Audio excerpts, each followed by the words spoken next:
Muito bem, Pastor Elivan por aqui. Muito bem-vindo, você está na plataforma do Sábio Pregador. Estamos abrindo agora o quadro Mensagens que Preguei e Como Preguei. O objetivo desse vídeo é ajudar os pregadores iniciantes que têm alguma dificuldade em interpretar o texto bíblico. E hoje vamos analisar a passagem da libertação do endemoniado de Gadara. Esta passagem está registrada no Evangelho de Mateus, no Evangelho de Marcos e no Evangelho de Lucas. Nós vamos usar para este vídeo o relato de Marcos, que está registrado no capítulo 5. É importante você observar que a narrativa desta história, ela não começa no capítulo 5. Ela começa no capítulo 4, a partir do verso 35. Todas as vezes que você for escolher um texto para pregar, é importante você identificar onde inicia e onde termina a perícope que você vai utilizar. Antes de eu continuar, deixa eu pedir para você, se inscreva no canal, vai aí agora, aperte aí, inscrever-se, nos ajude para que essa mensagem alcance um maior número de pessoas. Muito bem, é importante que você leia o texto pelo menos umas 5 vezes no mínimo. Pausa esse vídeo agora, leia o texto e volte aqui para o vídeo. Então vamos lá. Vamos fazer algumas perguntas ao texto. Quem são os personagens que aparecem nesse texto? Jesus, os 12 discípulos, o endemoniado lá em Gadara, os porcos, os pastores de porcos e os moradores da cidade. São estes os personagens que aparecem no texto.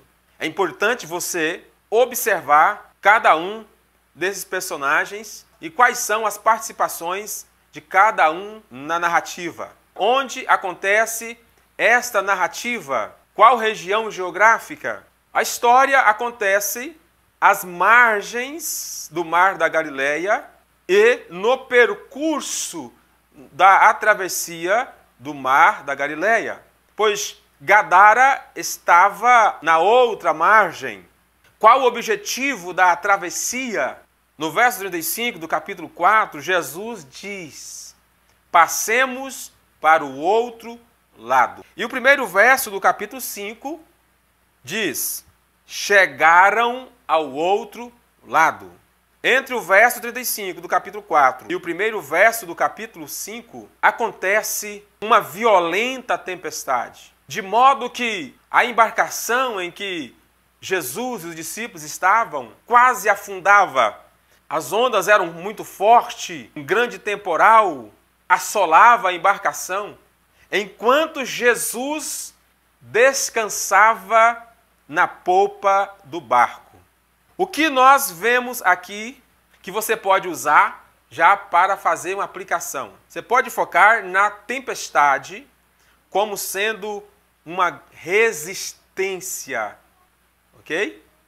Aí você pode dizer, Jesus estava nas águas do Mar da Galileia, indo para o outro lado do mar para libertar um homem que estava possesso, endemoniado, há muitos anos, e este homem, ele tocava o terror, ele amedrontava os moradores daquela cidade. O texto diz que ele vivia nos sepulcros, ele andava gritando pelos montes, e ele era tão violento que não tinha cadeias, correntes, que ele não despedaçava. Então, este homem, ele era muito violento, e todos da cidade tinham pavor, tinham medo daquele homem. Mas Jesus veio ao seu encontro. Esta é a razão por que Jesus chama os seus discípulos para passarem para o outro lado. O objetivo da viagem de Jesus era libertar o homem da opressão, da possessão demoníaca. Era libertar aquele homem da dor e do sofrimento que ele vivia. Porque é isso que o diabo faz na vida das pessoas. O diabo, ele causa destruição, ele causa mortes, ele causa dor, ele causa sofrimento. E enquanto Jesus ia ao seu encontro, Jesus enfrentou a tempestade.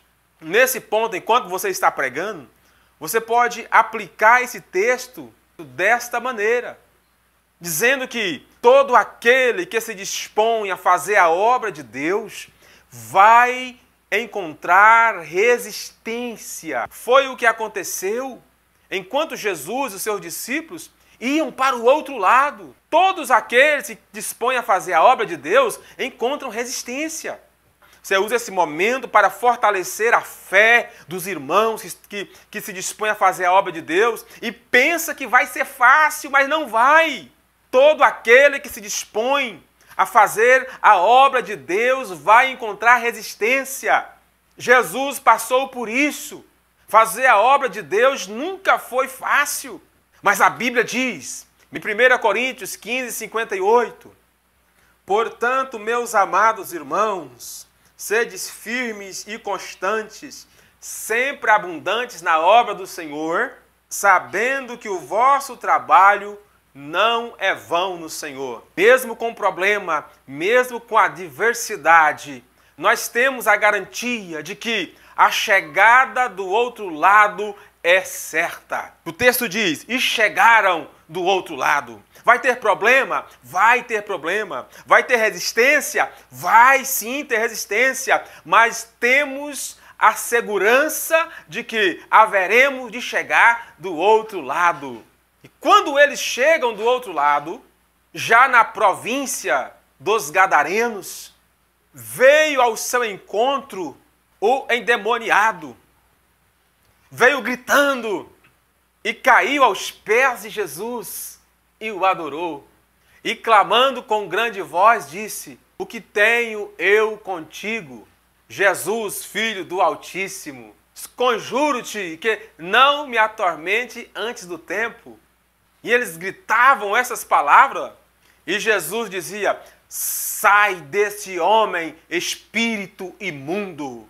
E aqui no momento em que você está pregando, você deve enfatizar o poder de Jesus sobre os demônios, o poder de Jesus sobre as obras das trevas.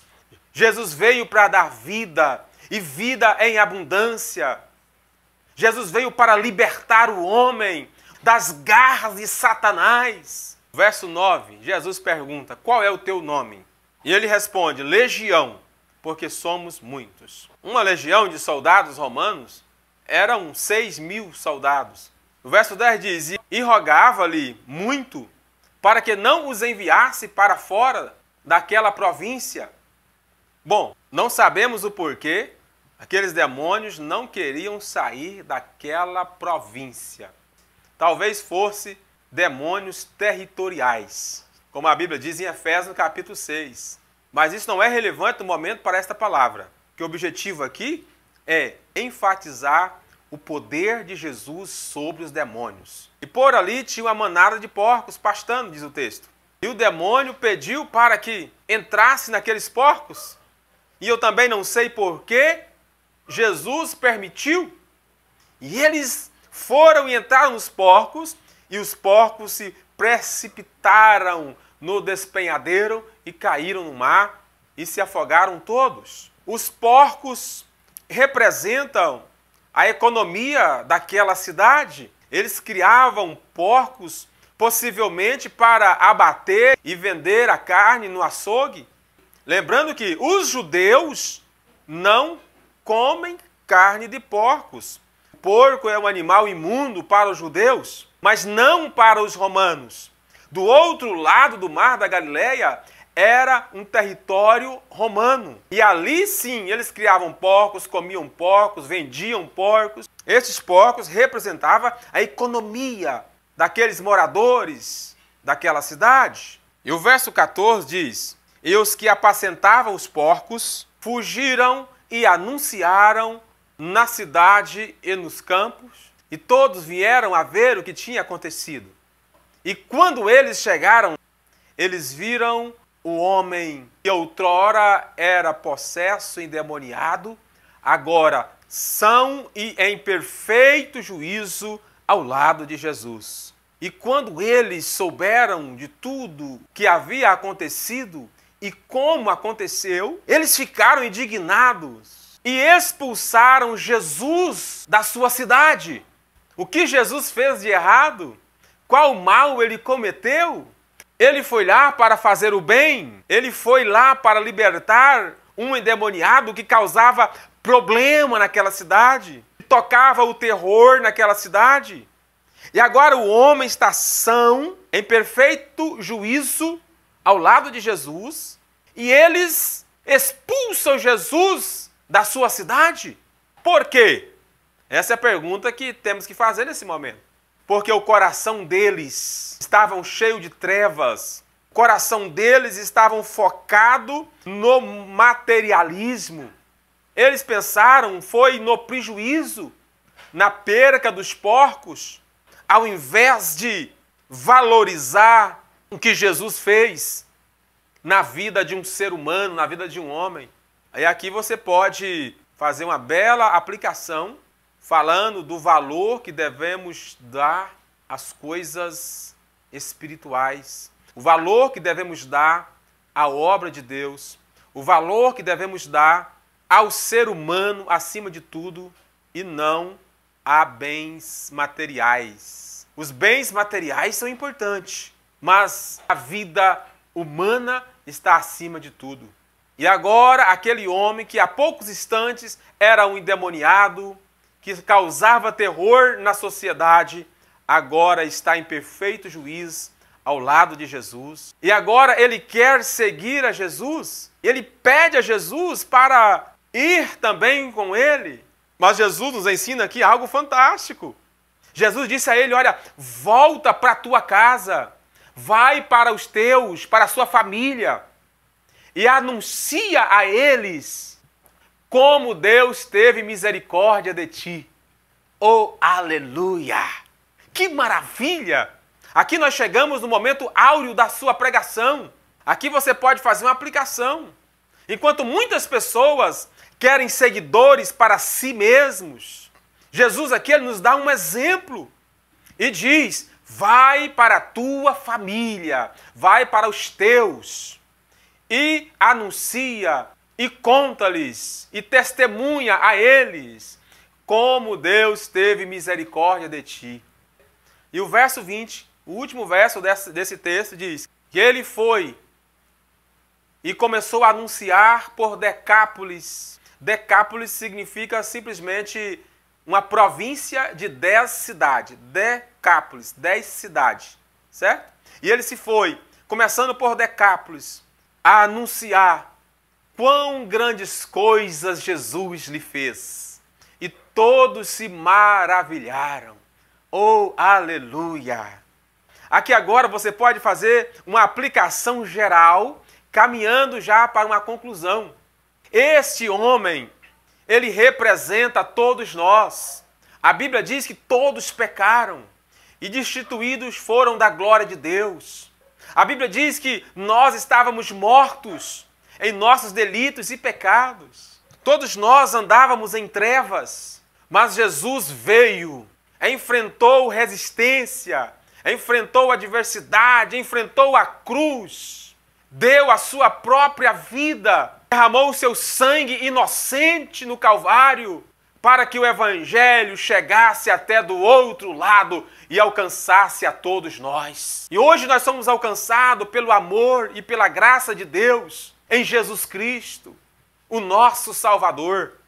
E Jesus deu a todos nós a mesma missão que ele deu para aquele homem. Ele disse, ide por todo mundo, pregai o Evangelho a toda criatura, fazei discípulos em todas as nações, batizando-as em nome do Pai, do Filho e do Espírito Santo. Em Atos 1 e 8, ele disse, ser-me-eis testemunhas, tanto em Jerusalém, Samaria, Judeia e até os confins da terra.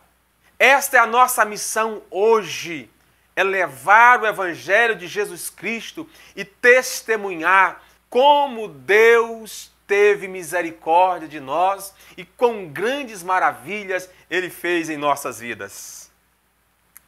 Dessa forma, você pode fazer essa maravilhosa aplicação geral e a conclusão ao mesmo tempo. Espero que você tenha compreendido o objetivo desse vídeo, espero que você tenha gostado. Se inscreva no canal e deixe o seu like para me saber que esse vídeo foi relevante para você. Deus abençoe, um forte abraço e pregue a palavra de Deus. Se dedique, estude, se prepare, porque Deus vai fazer uma grande obra no seu ministério.